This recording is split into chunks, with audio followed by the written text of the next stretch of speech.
Thank you. Everybody grab a seat. Woo! So I'm having a moment right now because for almost 10 years, I've thought about this moment. You see, about 7, 8, 9 years ago, I was online and I saw this TED Talk thing. And I saw a guy talking at a TED Talk, and I'm like, dude, I gotta totally do that. I didn't know how, I didn't know when it was gonna happen, but right now, when I stand on this red dot, 7, 8, 9 years, I've been waiting for this moment. How many people in this room have something that they're passionate about, that they see themselves, or they'd like to see themselves doing at some point further in their lives? Hands up. And so, when I grew up in Montreal, and I had a phenomenal mom. Give it up for all the moms in the room. Everybody, yeah. You see, moms are this cornerstone, right? Mom, like, guys, you with me? No matter what happens, no matter how many times I did things wrong, mom's always there. I'm always the perfect guy. Everybody else could be against me, but mom's always in my corner, right, guys? Yeah. So what I learned early on is I had this amazing mom. But then on the dark side, I didn't have a dad. You see, my dad, when he was 18 years old, he went and fought in the Korean War. And then he suffered alcoholism, and he suffered from post-traumatic stress disorder his entire life. And so all I remember was love, support, everything I needed from mom. And then over here, I had nothing from dad. And so I knew at a very young age that there was like this hole, there was this gap. But I was like, whatever, man. I'm a funny guy. I'm a popular guy in school. I can go in the gym. I can crush it like anybody. I can play sports. I can fit in. I'll pretend that that's not really there. And as time went on, that continued to rear its head. That hole, that vacancy of not having my dad continued to play a role in my life. And then when I was 27 years old, I hit rock bottom. I lost everything. The people in my life, my home, my car, and I thought everything was good. I had a great job. I was traveling 2, 3 times a year. I was living it up. I thought, I'm just going to ride this out for the next 10 years, 20 years, 30 years, get a pension, retire, and I got the life I dreamed of. And at 27, when all that was taken away from me, I was faced with a choice. I could continue to be that guy, or I could change, and I could chase something else down. And that's what I did. I thought, you know what? I've got this hole. I've got this gap of my dad who's always choosing a bottle of beer over time with me. He's always choosing to be with his friends and make excuses why he can't be there instead of being there with me. But when I turned 27, I realized that I could be there for me.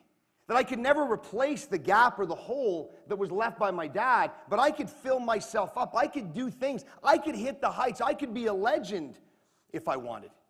And so that's what I did. When I was 27 years old, living on a friend's sofa, this guy Jeff, I haven't been in touch with him for years, but thank God, otherwise I would have literally been on the street.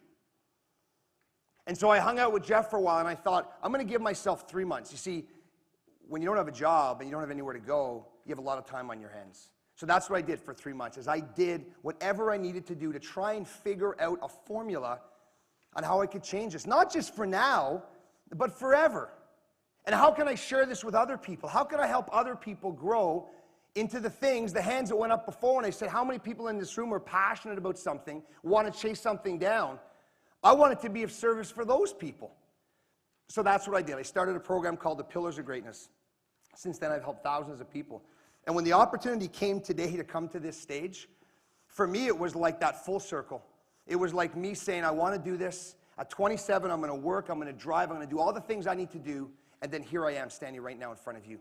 So before I get into, and I'm going to share 2 tips. See, the challenge I have, we have 16 minutes left. The challenge I have is the shortest event that I do is a week long. And so I love coming here. And when I get the lowdown that I've got 20 minutes, I'm like, oh yeah? So I got to hustle. I got to push through. I'm going to give you 2 things. And see, the thing I believe, when I used to go to these events and I sit in those stages, in those chairs, and I still do that now, I want to leave the room with something that I can do. I don't want to just be inspired. I don't want to hear someone tell me their story and be like, yeah, man, check it out. He did it, so maybe I could do it too. I want to know the actionable steps that I can take. And that's what I'm going to do today. I'm going to give you 2 steps, 2 things that you can do right now. You can put on your phone, you can write down on your paper, and you can literally start doing them now. Because I'll tell you one thing, this is the most exciting time to be on this planet. All of you. You see, I didn't have access to the world like you guys do. You guys have access to everything. I don't know who the next Bill Gates, the next Steve Jobs, the next Mark Zuckerberg is in this room. And that's why I love speaking with youth. You see, whatever it is that you want to create for yourselves, it's there. But a 16-year-old young man said to me a number of years ago, he said, Dan, everybody tells me to dream big. Everybody else tells me I got to work hard. And he said, don't tell me about hard work. He said, if you knew what it was like for me to get here today, no one would question my hard work. There's nobody in the room that went through what I went through. That's just one morning. He says, that's my life. So don't tell me that I have to work hard. He says, what I need is the plan. I need the playbook. I need to know that if I do this and that and this, that it's going to put me on the right path and it's going to put me in the direction of what it is that I say I want. And that's what I'm going to share with everybody today. How does that sound? Oh, yeah? Oh, yeah? Okay, so a quick game before we get started. So there's this word that I use when I speak. Oh, by the way, this gentleman here, David Boland, the people who don't know, he grew up in Toronto in a little tiny small area called Mimico. He's won 2 Stanley Cups. He's won a world championship. He's won, incredible guy. I worked with him since he was 11. And I'll talk more about that in a minute. But it was around the time when I was working with him, I found this word, booyah. I don't even know what it means. Booyah is a word I'm going to use throughout this presentation. And for me, it's just, what it means to me is I'm stepping in, I'm stepping up, I'm bringing my game. I'm bringing everything I got. Win or lose, whatever, I'm bringing it. Because I know if I keep bringing it, and as long as I'm bringing it in the right direction, then I know I'm getting somewhere. And if I'm getting somewhere, then I know I'm getting closer to my dreams. So this is what is my motivation. This is what gets me out of bed in the morning. These are my 2 daughters, grade 9, grade 11, and my beautiful girlfriend. And for me, this is really about, when I think in the morning about, like, I do what I do, but I do it for them. And I help create a lifestyle for them so that they can have a different experience than I had. How many people in the room have brothers or sisters? Hands up. And keep your hands up, keep your hands up. And how many people in this room, if your brother or sister were in need, whatever that need was, that you would drop everything to be there for them? And how many of those people in the room with your hands up do you think that if your brother or sister knew that you needed something, that they'd be there for you? Awesome, hands down. So this is the power of family. And for me, growing up with a dad who wasn't really there, and growing up with a mom who totally was there, I got to find out that family for me was important. Because when I didn't have it, it could tear my world apart. And when I did have it, it was one of the most powerful experiences that I knew. So when I was 27, no money, no business experience, nothing relative to the business world, I just knew I wanted to do something. And I started this business. Why? Because I was a bouncer at a club in downtown Toronto, and I was walking there one night, and I said to one of the other bouncers, I don't know what I'm going to do with my life. And he says, dude, you coach hockey. Why don't you start training athletes? I was like, Neil, you crazy? Well, Neil was the most profound person that I met. Because he was the first guy who said to me, stop doing all the stuff that's not working and start doing the stuff that is. And at the time, I loved coaching hockey, helping young kids out. It didn't matter about the wins or losses on the board. It was about the experience that they had when they were there. And so I started this company, National Training Centers. We're still here. We're in Toronto. We've been around for almost 20 years. And this brand, for me, represents my freedom. This was my passageway to a different level. And it was around that time I started working with these guys. And these are perennial NHL players. These are guys that anybody that follows hockey, they're familiar with these people. I worked with most of these guys when they were 9, 10, 11, 12 years of age. And what did I do? I taught them the pillars of greatness. I taught them the pieces, 2 of which I'm going to share with you today. So here's the old way. So I'd like everybody now, this is quick, we're down to 10 minutes. So I'd like everybody to create a circle on your page, or if you're not doing it on a paper, do it in your mind. And I want you to indicate each one of these are the 5 areas of your life. So in this case here, if you look at your education, it slots into one of those areas. But what about giving back? What about the other parts of your life? What about the other things you do? What about your own health? These are things that I didn't take seriously. I thought, well, whatever, I just want to go do that. Well, the reason I was failing is because I was just doing that. I wasn't looking at all of the other pieces. So check this out. If you look at yourself in your life, and let's just say for personal, you're like a 5 out of 10. And let's say in careers, wow, you're crushing it in careers. You're over there. And let's say in the social aspect, you're filling it up. Everybody here, how many Snapchatters in the room? Give me a booyah. Yeah. So social, like I said before, you guys are in an era where you have access to the entire globe.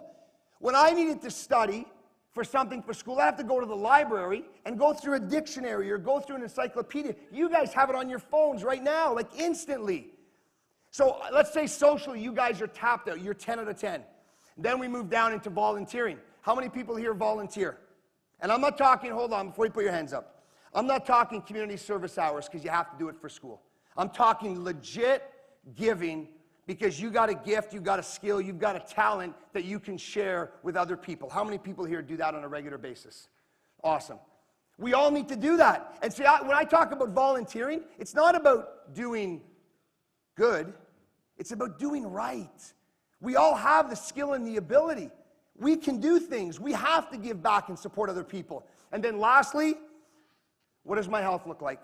I'm not talking about going to the gym and crushing on bench press and doing some bicep curls. I'm talking about, what am I eating?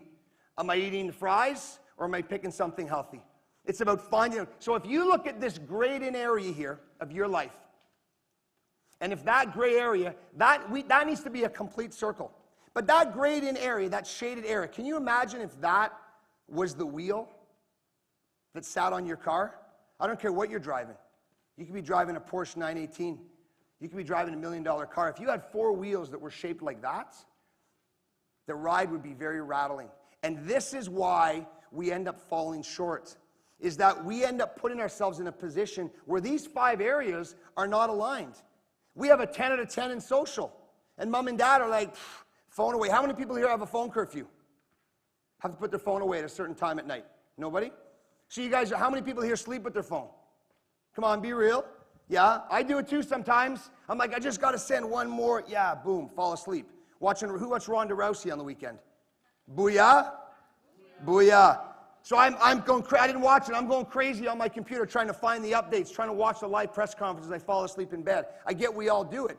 But I'm telling you that if you can establish a rhythm or a tempo in your life where this wheel is balanced, now you got a shot at making things come to you. How many people here believe that opportunities when they knock, you have to be ready? Hands up.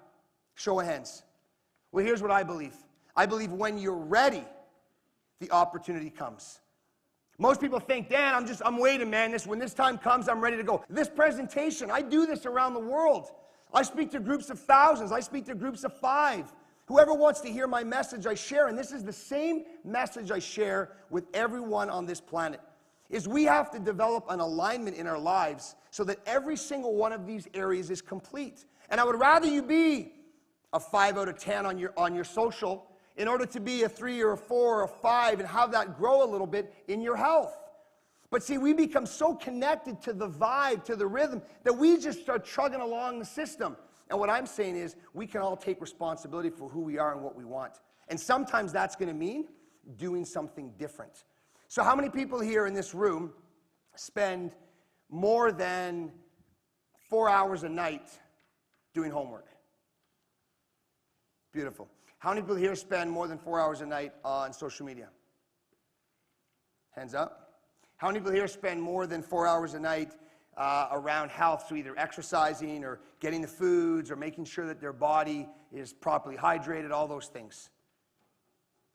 So the schooling is absolutely important, but we also have to be balanced. We have to find this symmetry so that we can establish the flow and the rhythm of our life. And then here's the last thing I'm going to talk about, and this is probably the one piece when I work with someone. When I get a call from someone who's melting down, who's losing it all, and they say to me, Dan, I've lost my motivation. Motivation, check this out. Motivation is not what I say. I can't motivate you guys. I can inspire you. I can inspire you to think about things differently. I can open up a box and say, look inside here, there's something different to look at. But I can't motivate you. You can only motivate you. And so people say to me, Dan, how do I get motivated? And here's 3 simple ways. Guarantee, you do this, you'll be motivated all the time. Number 1, you have to be accepted. How many people here, there's going to be a speaker that comes up 2 speakers from now who's going to talk about bullying. But how many people here at some time over the course of their day, their week, their month, their year feel that they're not accepted for who they are? Hands up. And so in order to be motivated, we must be in a situation or in an environment where we feel accepted. And who is responsible for that? I'm responsible for my own. If I don't like the way a teacher's treating me, if I don't like the way my friends are treating me, if I don't like the way, I got to address it. I got to step up and I got to ask, why is this happening? The second thing I have to do always to make sure that I'm motivated is I have to be able to participate. And participation is something that we're all supposed to be doing. It's about stepping in and just being the best version we can, but being given a chance to show what we can do. I mean, what's the point of studying and doing all the work or being the athlete or you want to get into law school, doing all that stuff, and you don't get accepted? Why aren't you accepted? I don't know, right? I mean, listen to this. I tell you right now, if you got turned down from school after school after school, I don't know how many schools would have to turn you down to change your motivations. So maybe you need to find a different school that are going to meet your criteria. And it doesn't mean that you don't have to work hard, and if you need to step up your game, step your game up. But go where you are accepted. Whatever race you are, whatever gender you are, whatever challenges you have, you must be accepted for you because you guys are all miracles. Let's give a booyah to that. Booyah. You guys are all miraculous the moment you were born. And then lastly, you must be able to contribute. See, contribution, I believe, is one of our 6 human needs. When we contribute is when we feel most powerful. Every single one of you have the opportunity to live this way. I did it when I was 27. I've been doing it for nearly 20 years. I do it now with youth around the globe. And what I teach them is to fill that wheel. Fill it up to the max. Get it balanced and then fill it to the max. And then motivate yourself this way. It's not the car. It's not the clothes you're wearing. It's not even the friend you're with. It's about what do you have inside. Because if you can tap into that motivation, there's nothing on this planet that you can't have. I'm Dan Blackburn. Thank you very much for your time.